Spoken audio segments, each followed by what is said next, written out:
Hey, church, it is so good to be with you once again. I'm outside on the evening of Labor Day, and you can hear the sounds of the close of summer coming about. We've had an incredible weekend in the church. We had a huge celebration on Sunday with all of our campuses taking in Holy Communion together. We had drive-through communion downtown, communion at the main campus, communion at our college campus, the Wesley House. And then Pastor Haley House, now we're going to call her Pastor Haley Schatz, got married on Sunday afternoon. And we had a great celebration. Lots of pastors and staff were able to be there with her. And we celebrate what God is doing there. And, I come to this place knowing that in the world around us, we are filled with distractions at the moment. We have an election that is coming up, and we are not going to hear the end of that until November, and then maybe even after that, we're going to hear more about that election. Then we've got all kinds of things that are happening in our country and the world around us. We continue to live in this place where we don't know what is coming next. We've become quite used to living in the unknown now. But we should never be distracted. I'm going to tell you a story. It comes from Luke's Gospel, chapter 24, starting in verse 13. It happens after Jesus has risen. This is after his death. This is after the resurrection. And some of his followers are leaving town because it's not safe. And it just seems like a smart move. So this is what happens in Luke 24. Verse 13, now on that same day, two of them were going to a village called Emmaus, about 7 miles from Jerusalem. They were talking with each other about everything that had happened. Everything that had happened. And there was a lot to talk about. There was tons and tons of things that were going on, and there were rumors swirling around. And so they're talking about everything that was happening. Verse 15 says, as they talked and discussed these things with each other, Jesus himself came up and walked along with them, but they were kept from recognizing him. I find this fascinating because I believe that Jesus had a part in this. But in keeping his identity from them, I mean. But I think that there's this other part of them where they were so wrapped up in what was happening and talking about it that they missed out on the fact that Jesus was walking with them. It says, then he asked him a question, what are you discussing together as you walk along? They stood still, their faces downcast. One of them said, whose name was Cleopas, asked him, are you the only one visiting Jerusalem who does not know the things that have happened there in these days? He's asking Jesus, have you not heard about what happened to Jesus? There is all kinds of irony, and there's all kinds of humor, all kinds of depth and nuance to Scripture if you'll take the time to read it. And so about Jesus of Nazareth, they replied, he was a prophet, powerful in word and deed before God and all the people. The chief priests and the rulers handed him over to be sentenced to death, and they crucified him. But we had hoped that he was the one who was going to redeem Israel. And what's more, it's the third day since all this took place. In addition, some of our women amazed us. They went to the tomb early this morning, but they didn't find the body. They came and told us that they had seen a vision of angels who said he was alive. And then some of our companions went to the tomb and they found it, just as the women had said, but they did not see Jesus. These men are just absolutely confused. They're heartbroken, but they've also resigned themselves to leave the area that all this had occurred in. And as they're leaving, they're talking about their woes, they're talking about their difficulty, which is absolutely normal. But even whenever Jesus engages them in conversation, they still don't see that it's him. They still miss out. And then Jesus even rebukes them. In verse 25, he says, how foolish are you? And how slow to believe that the prophets have spoken. Did not the Messiah have to suffer these things and then enter his glory? And beginning with Moses and all the prophets, he explained to them what was said in the scriptures concerning himself. You see, at one point, it kind of lets us think that these men don't see Jesus because Jesus has kept his identity from them. But at this point, it's more of that Jesus is saying you're missing the point. I wonder if you've ever engaged in moments in your life where I call it adventures in missing the point. A lot of energy is expended, a lot of time, a lot of blood, sweat, and tears will go into something. It's all for naught. Or maybe you just found yourself spending a lot of energy on something that, and when you really evaluated it, you just found yourself saying, it just wasn't worth it. I think Jesus is saying to these guys, you are putting all of your energies into the wrong thing. You are wasting your time. Don't you remember the things that were taught to you? Don't you remember the scriptures? Don't you remember what the Old Testament prophets promised? He alludes to Moses and the prophets, and he says, don't you think that the Messiah told his followers what he was going to do? So, sorry, I just had to check something. My camera looked a little funky. So what happens next is fascinating. You got to remember, this is the third day. This is Resurrection Day. This is the third day. And so Jesus has already appeared to women at the tomb.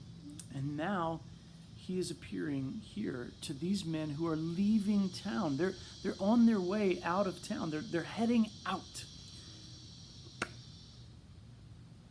I love this next part. It says, as they approached the village to which they were going, Jesus continued on as if he was going to go further.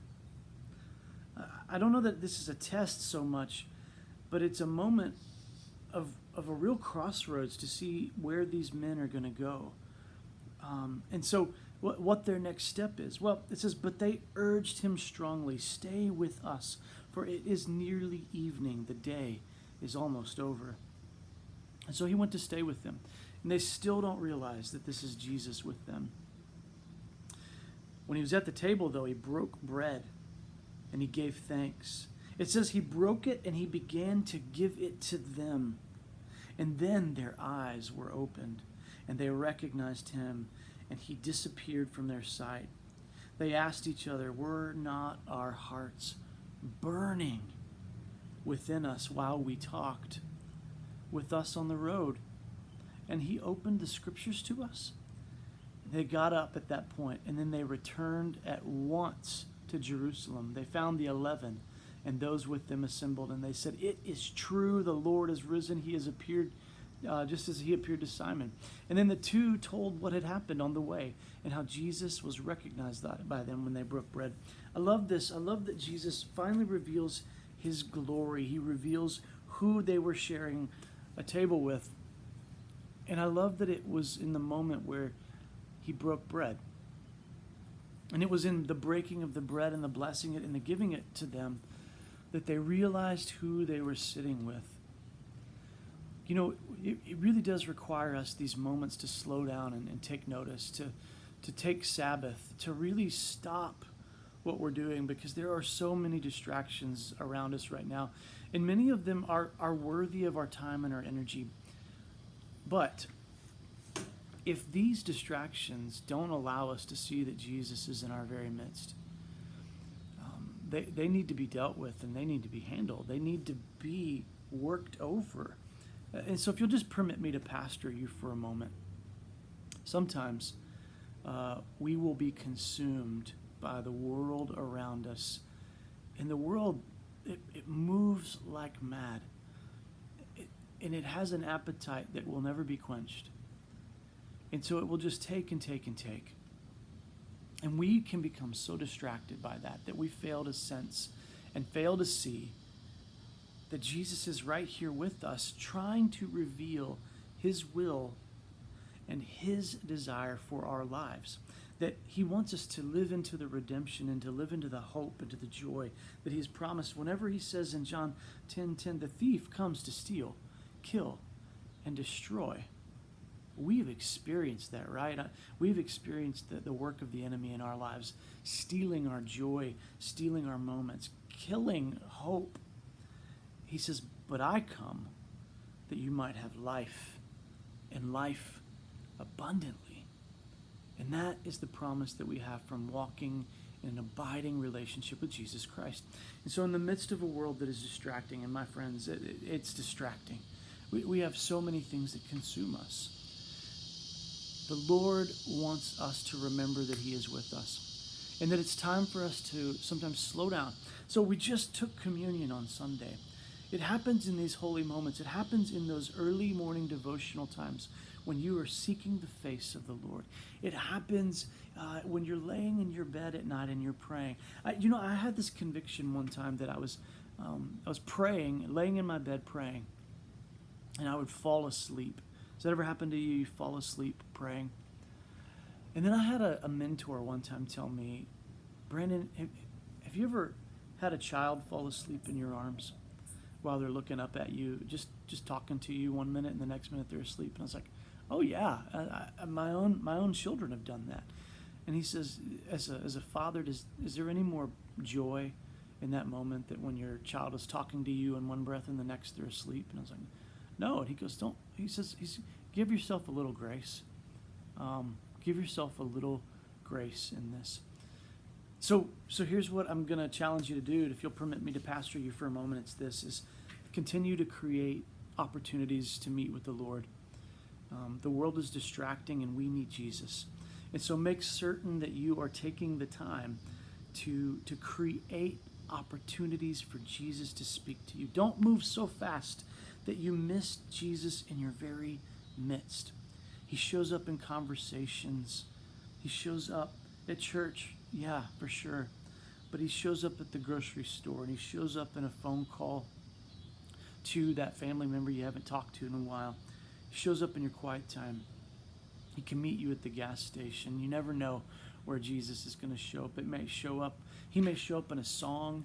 He may show up in a film or a book that you read. It may be when you're diving into your scriptures, reading on early in the morning over a cup of coffee. But the point is this: the world is distracting and has an unquenchable thirst and hunger for your time and energy. Jesus wants you to remember that he is with you always. He never leaves and he never forsakes, and he is willing to show you the road you should be in. These two travelers are headed out of town, and all of a sudden they encounter Jesus, and they realize that their place is back in Jerusalem with the others, and so they follow suit. They head into the direction that they were supposed to, all because they recognized finally that it was Jesus in their midst the whole time. So my friends, remember, we were created with ears to hear the Lord and eyes to see him moving among us. Don't become so distracted by everything else around us. Politics, let them have each other. Let the politicians have each other. Don't get so caught up in that it steals your joy. There are so many other things in this world that are worth your time and energy.